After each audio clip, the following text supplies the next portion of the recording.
Whoa. I might not have any brakes. Welcome back to the 6% Recycled YouTube channel. I have a special episode on the Chambler because it got accepted in the Hot Wheels Legends Tour here in Detroit. It's Tuesday and I have to get this thing ready for it by Saturday morning. And I have 2 days of heavy rain coming in from the hurricane that's hitting Florida right now. Developed an issue where if I turn the wheel all the way to the driver's side, to the left side, I lose brake pressure, I lose booster pressure, so I've got to figure out what's going on with that. And if I have time, I'm going to cut the special hood scoop in, but that might not make it. We'll have to see what happens. Now, my friend Alex from Hubert's Projects is going to put a new windshield seal in for me and likely the back glass seal as well. Those are on order. I don't have them yet, and it does leak, so I want to prevent it from basically turning the inside into a slip inside if I can, so that's why it's tarped.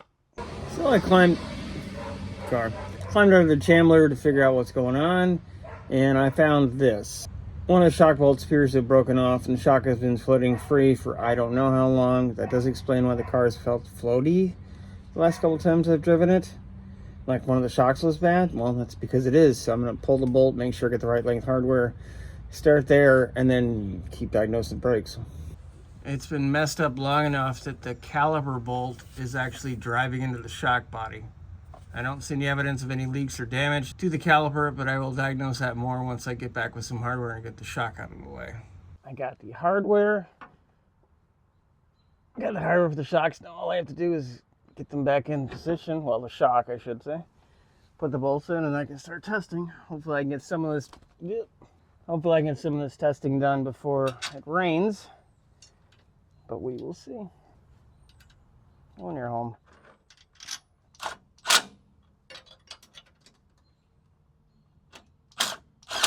And because I don't know how the bolt broke or if it simply loosened the hardware up, I'm going to check the passenger side as well.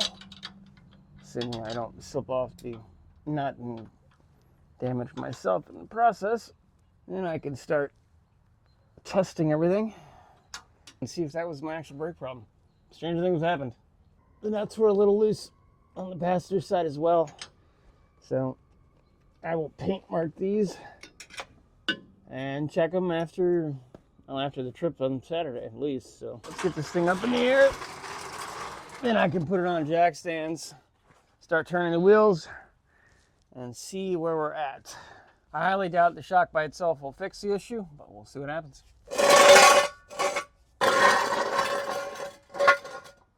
Yeah, if you have a Cherokee or any one of the cars in the Jeep lineup from 84 to 06, and this basically the Dana 30 front axle, if you lift it where I have it right there to the passenger side of the pumpkin, it will lift the whole car straight up and you can put jack stands under it. If you try to lift it under the pumpkin itself, it'll only lift it one side or the other. So, useless tech tip. Something really weird just happened and I need to check that out.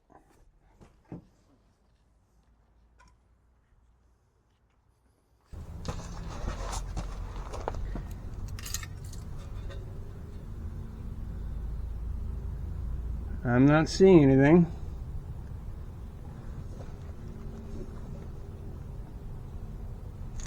Okay. Well, that was fun. Likely just settled on the jack when I put my body weight in the car. So, here goes nothing. I'm gonna turn it all the way to the left till it locks and see how the brakes are. I'm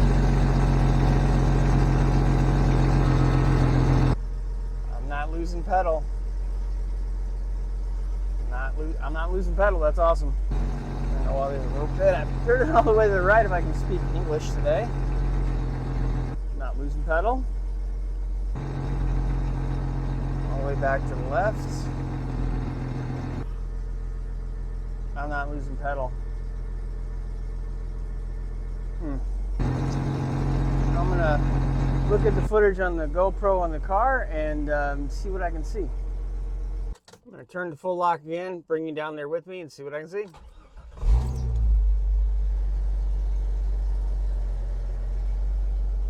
Here we go. Not that you can hear me, but I'm pretty sure I have an exhaust leak. It is hitting the arm, which is normal for these things. They actually make arms that have a swoop in with these stock size wheels. The tire's a little big, so it's just heading a little far. I'm not seeing any binding in the hose. I don't see anything that's pinching.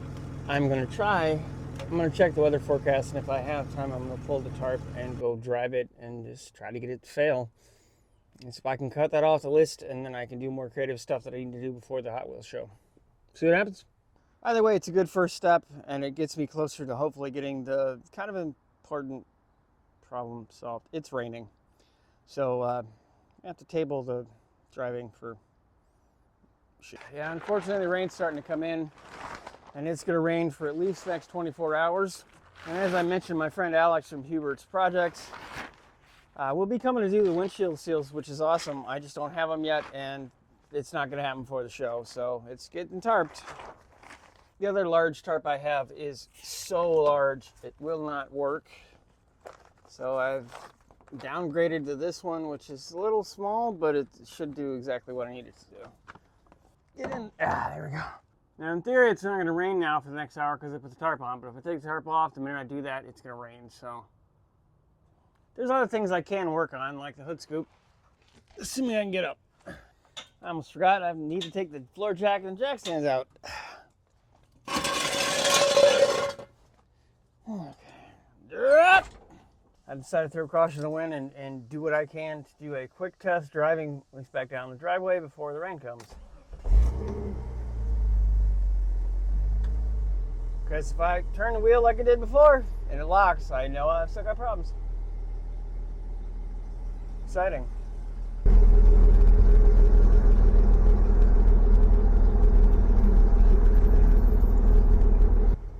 At the end of the driveway, I'm going to make sure there's no traffic. And I'm going to cut the wheel really hard. It's rubbing as I speak. And I am not losing brakes. That's awesome. Drive to the end of the road and back. We'll see how it goes. Get going here and just wail on the brakes in a second. We'll get up to a little bit of speed.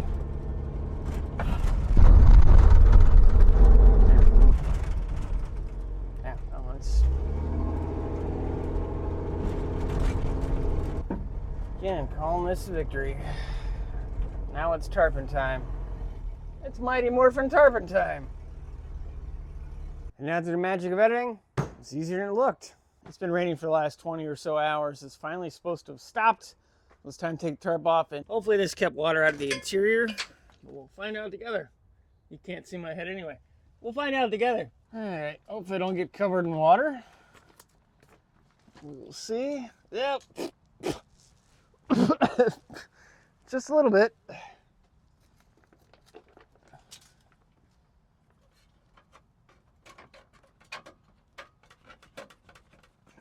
Seriously. Let's pull. Let's do the big reveal.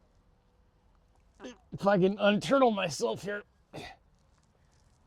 Now let's unwrap this baby.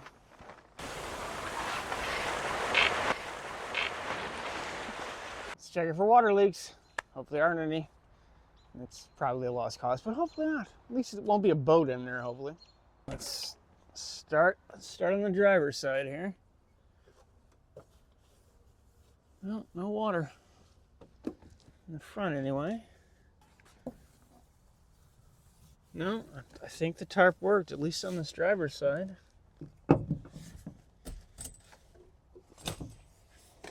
Pardon the water bottle. I don't feel anything on the passenger side floor. Let's check the front. The passenger side front. Oh, that didn't feel good. I do have a small coolant leak I'm going to have to figure out what's going on. It's likely the heater core. We'll check the trunk, and then I'll have to back it up and figure out what's going on with the heater core. Ow. Let's see how the trunk fared. It's dry. Yeah, it's dry. Nice. I'm also going to try and paint some of the floor that's been chipped up from carrying things around in it. The tree sedge painting I did before was not great. All right, now it's time to move this thing out so I can figure out what's going on with the heater core. Like both of the heater core hoses are leaking, so I'm probably gonna have to get a better style of clamp. And my friend Derek is gonna be over in a little bit to hopefully help me get the scoop set up, but in the meantime, I need to do things like put the snuffleupagus tubes away and try to zip tie up some of the wiring in here.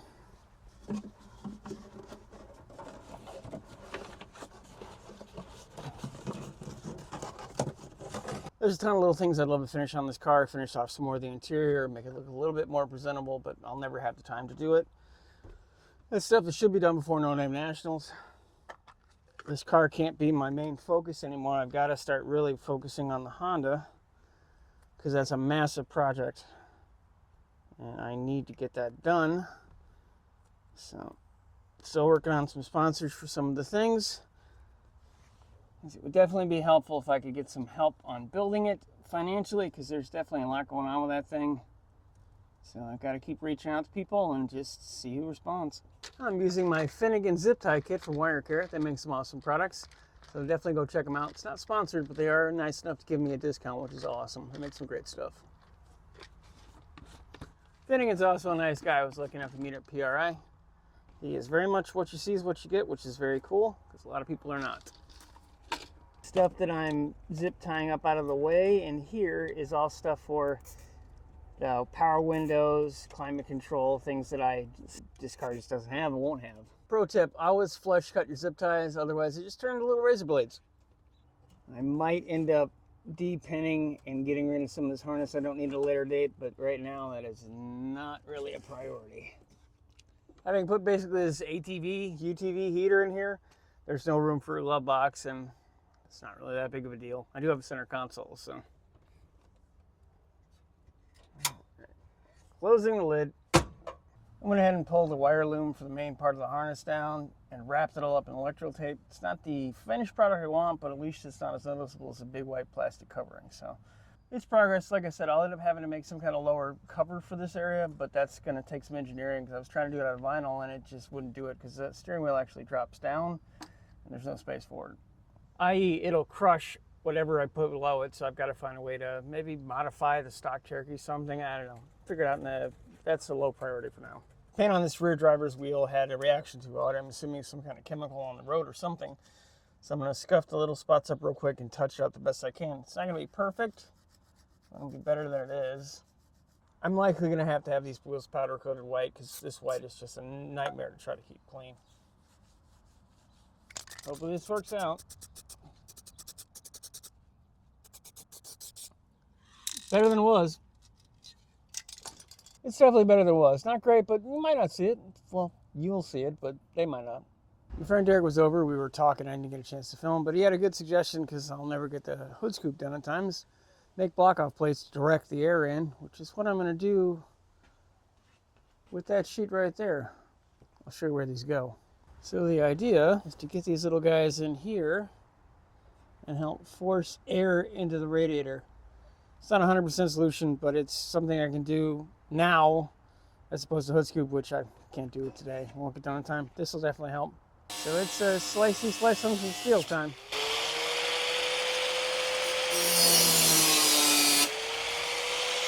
There's no rain forecast for Friday. It's my last day to get the car ready for the show tomorrow, and that was fun. Dropped phone. And yeah, Pure Michigan. I got the air ducts for the radiator all painted up last night, so I'm going to go ahead and throw those in. Before I do, I'm going to go ahead and change out the crusty positive battery cable and wire up the electric fan and route it down and through the opening. This repair has been a long time coming, but it's one of those things where I've had so many other issues that I just let this go. Here we go. Yeah, this thing was in really bad shape. Reconnect the negative and then install the positive. I like to try to stay positive whenever I can. But I almost forgot, if you're ever having issues starting a modern car or modern-ish car and you've got 12 volts, in all likelihood the positive has gotten dirty enough, it's got a bad connection. So I just keep a little bit of sandpaper on me And I just gently sand the terminal top. Let's get all the funk off of it. And my car normally starts. Well, let's see if lets smoke out. Oh, that's good. Good first step.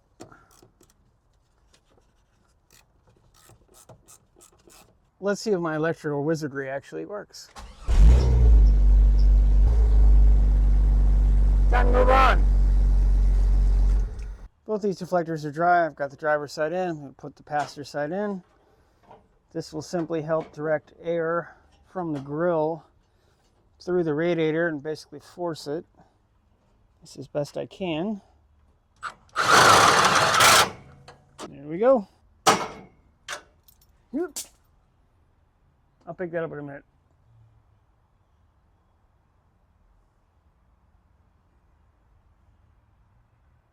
It's time to bolt the factory covers in. And the airflow is going to be much better directed than it used to be. Yeah, within reason anyway. Oh, the grill might even be straighter. Get everybody started, and then tighten everything down. Well, it's time to wash the Chambler, which I actually don't think I've ever done technically before, other than the first time when I got all the funk off of it.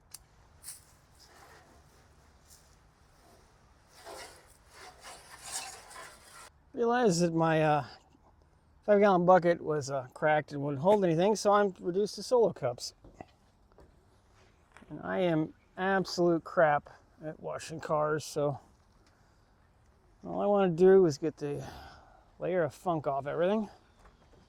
Beyond that, I am not worried about it, because there is a difference between patina and just dirt. Gotta wash the rust.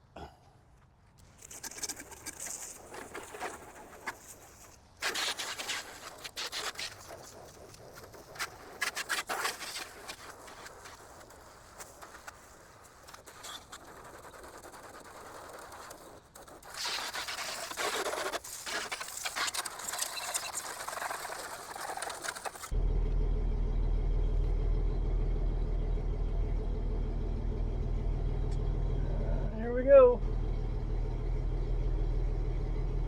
Time to pack up all the crap I need for tomorrow and see you in the morning. Well, I made it to the Hot Wheels event. It's about 6:30 in the morning. I didn't film much because I'm kind of having a bad day, but I'll show you as much as I can as we're going in and all the stuff to show.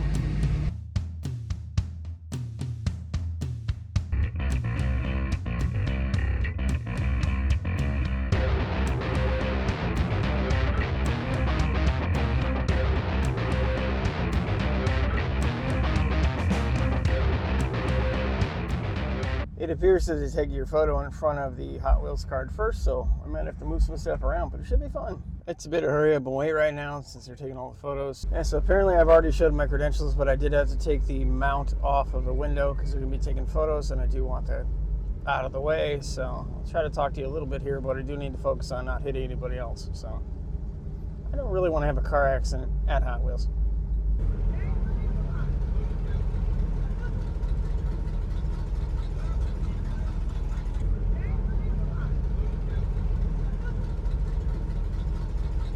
I'm in the parking space. I'm going to go over to the sign over there and try to get a little video. I'm not sure what the body tub is in that thing. It's interesting.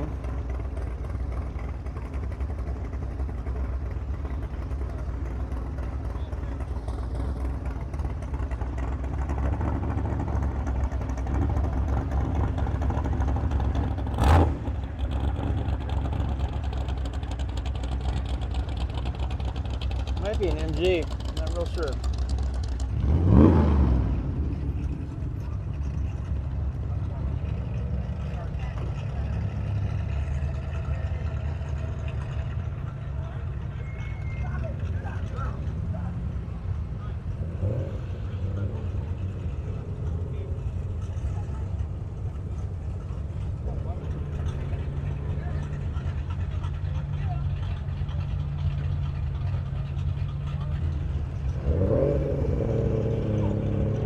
A little bit of everything in the show.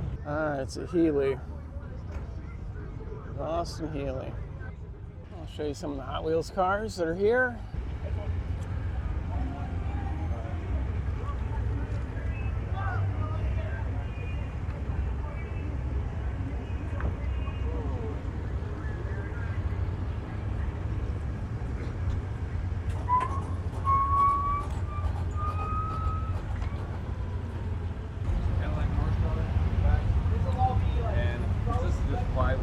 lift it up, you can see it on the ground. There's, you know, the air conditioning, the fuel tank. Yeah, it's down in there, wiring.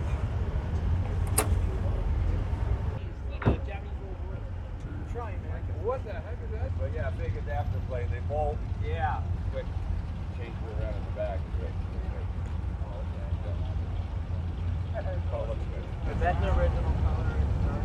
Underneath, this is the wrap. Underneath, the original is blue. It is a blue paint. Well, I think the original is red, but then it went blue for a long time. Yeah. You've had it forever. It belongs to Mattel. Oh, okay. Yeah. Since they built it in 1998, it started, and they finished it in 2000. They finished it right here in Dearborn Heights. Karen Industries. Yeah. They built the hydraulic when this opens up. So it was finished here in Dearborn, and then it debuted in 2001 at SEMA. Yeah. That's been around a long time. Yeah. 25 years old.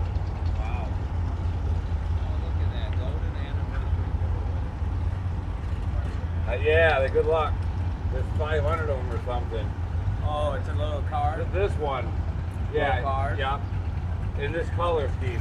Yeah, good luck. That's your Monte Carlo? Yeah. Jeepers, creepers. Well, it's actually my wife's, yeah. Right on, it's awesome. Dad's got a 509 with an 871 blower with an LS intake with 2 Dominator 1050 carburetors. Good luck. Yeah. Hot Wheels. Yeah. Good luck. Yeah. Wait a minute. When they took me off the photo.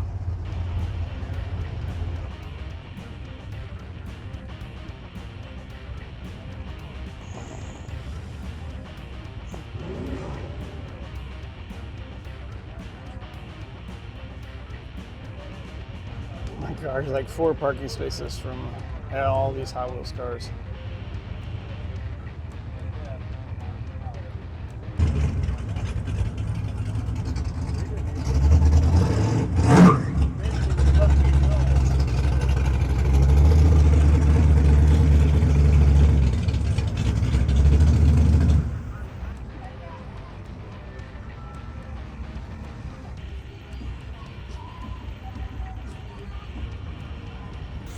I'm not actually sure how large these wheels are on these vehicles. You're going to see in the next couple of minutes, but good lord, I wonder what they ride like. They look like they ride like hell, but I guess I'll have to ask somebody next show. This is my friend Dave's awesome van, man.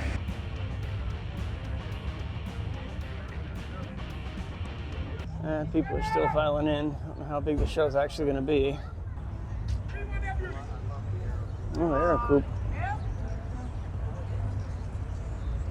It's clean.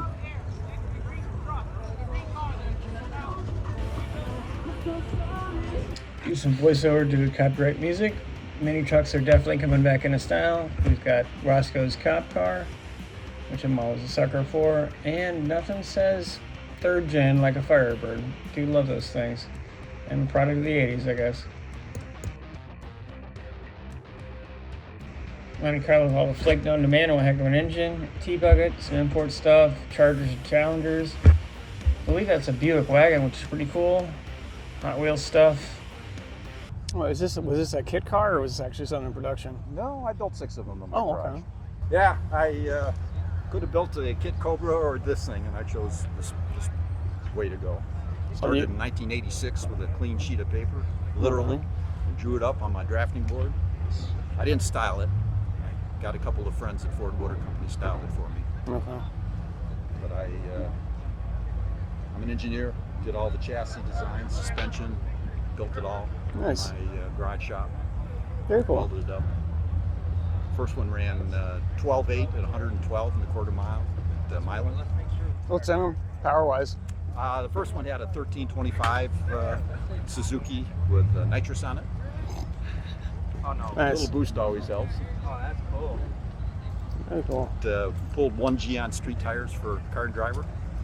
Jeez. 1989, and 0 to 100 it was a half a second quicker than the Olympic filter Corvette, the same issue.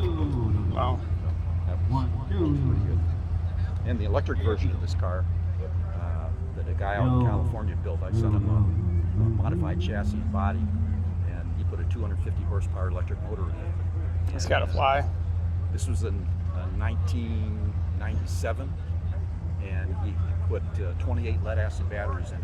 battery pack was like 1,300 pounds. The car only weighed 1,000 pounds with his motor in it. Yeah. And they eventually put a lithium pack in it, and Elon Musk drove it and inspired him to do the Tesla Roadster. Very cool.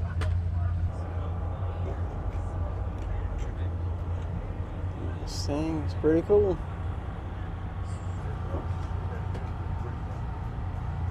Trim looks like compared to the Chamblers. It's a big truck for him. Classic Dodges, S10, late model Camaro, more imports, old Cadillacs and Buicks. What do we have here? A Nissan 300Z cop car, Subaru, and the piece de resistance, a car, K-A-R-R from Knight Industries, the opponent to KIT. Very cool.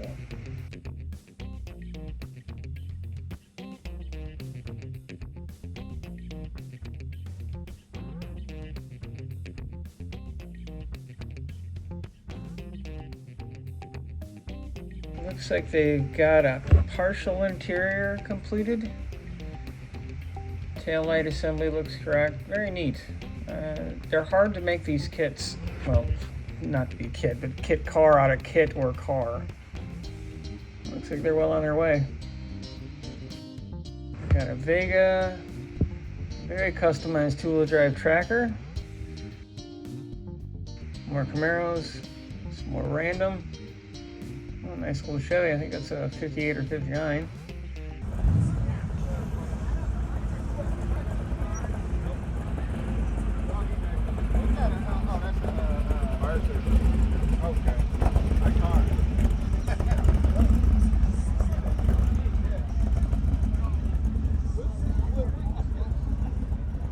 Well, must be the spectator booth, or I don't know how that works.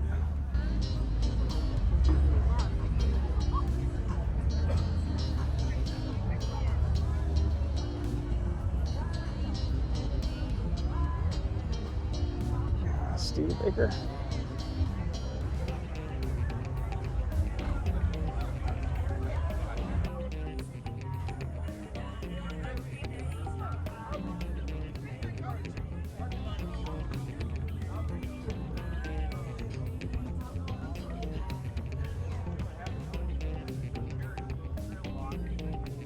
Nice toy.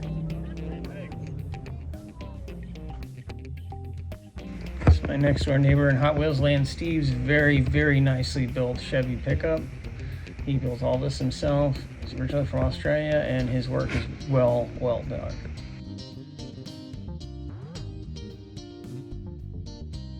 Very nice older Bronco. That leads me over to the display for Detroit Steel Wheels and Mob Steel. This is the Motor City Vice. It was not at their facility when I did the shop tour. The work on this car is very well done, just like Steve's truck. Attention to detail is real high, and you can look at this car 3-4 times and not see everything the first time around. There's always something new you can see. Very well built. Very cool to see it. Very nicely detailed trunk and interior. A lot of extra things you just don't notice first time around, like I said.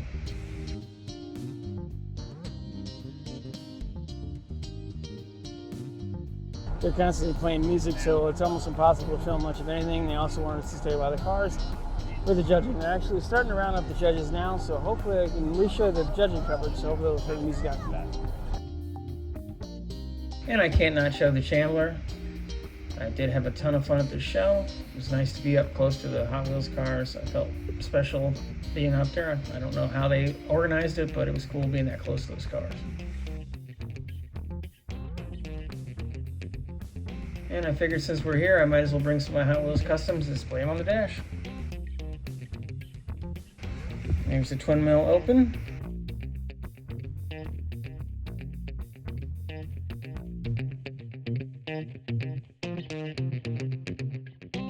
So without announcing the car, the reason why we think it's a great candidate to represent Detroit winner is because it's a 1-to-1 scale car, and we got to bring it back to El Segundo, shrink it down to 64th to make it into a toy car that's available for everyone. And we saw this car, it totally had the attitude, it had the authenticity and the creativity, and totally equipped with garage spirit. It had an awesome story. It sounds like it goes as fast as it looks, and the overall visual silhouette, it's just there. And I think it is one of the strongest contenders that we had. This is the fifth stop of the 10th stop that we'll be having within US. We also have international stops, newest one mentioning in Colombia and UAE. So we'll have the winner here, the vehicle be judged again in November in the grand finale. And if it wins then, we'll have hot Detroit representation in a 64 scale in the Garage of Legends. So without a further ado, winner of 2024 Detroit Legend Stop is that awesome flaked Monte Carlo with crazy engines sticking out. Can we have the owner to the stage, please?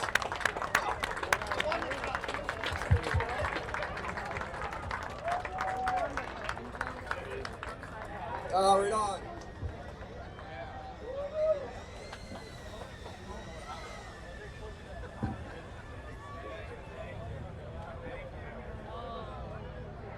Come on up. Demon, right? Yeah. Cool, man.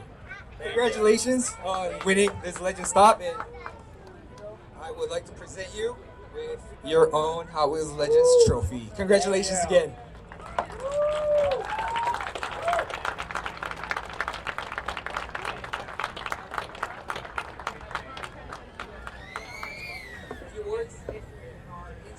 I appreciate everything. We basically built that car like a big toy. That's why we say it's kid friendly, because we want everybody to enjoy it as much as we do. So we appreciate everything from everybody, and it means a lot. Thank you very much. Thank you. Thank you. All right, I think that wraps up for the event today. The event officially still goes on to noon, so if you haven't seen anything cool yet, there's plenty to go around, so take another lap. Thank you.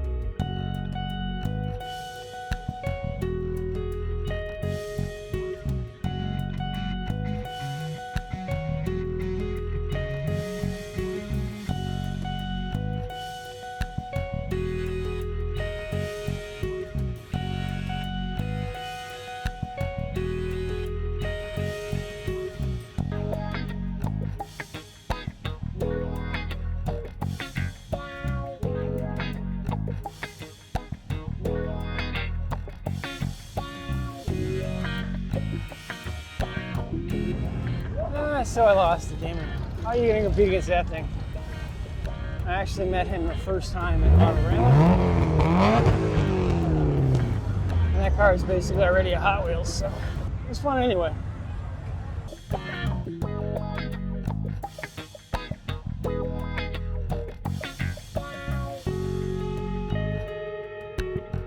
Well, not much to film, but I'll film as I'm leaving. We started the main area of the parking lot, and I gotta get directions ready for my next little excursion. It was fun. Would I have loved to win? Yeah. Did I think I was going to? There was a second there until he actually said it was as fast as it looked. It sounds like it goes as fast as it looks. I knew he wasn't about me. Ah, fan. Okay, let's get out of here.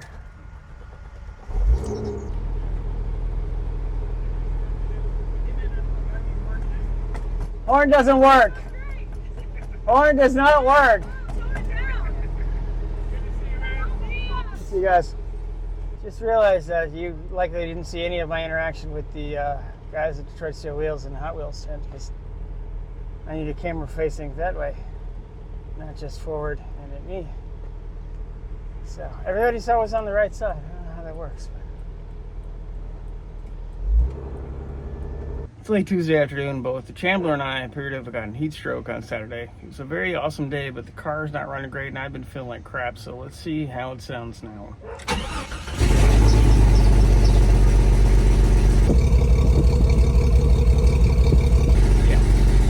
it's acting like it's running on 4 cylinders. 6. Right back to the same problems it had after the return, or on the return trip from Power Tour. So I'm gonna go drive it to get groceries, see if it cleans up a little bit, and I gotta get right back to fixing it. With the car running like crap, I swapped out the plugs. That was my main problem when I had all these issues last time. But I found something that is actually my now problem and probably part of my problem before. But I didn't find it before because it wasn't as bad.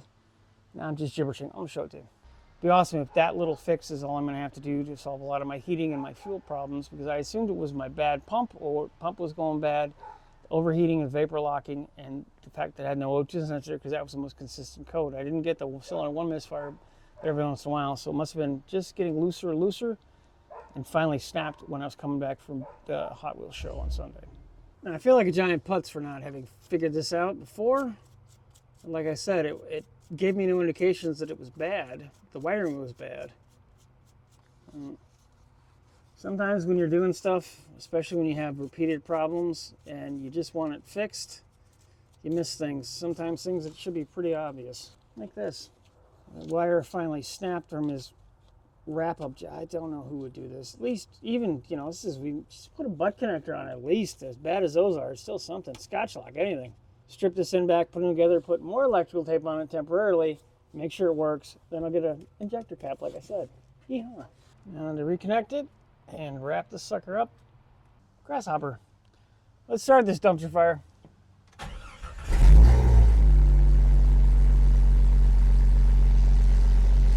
It's normal.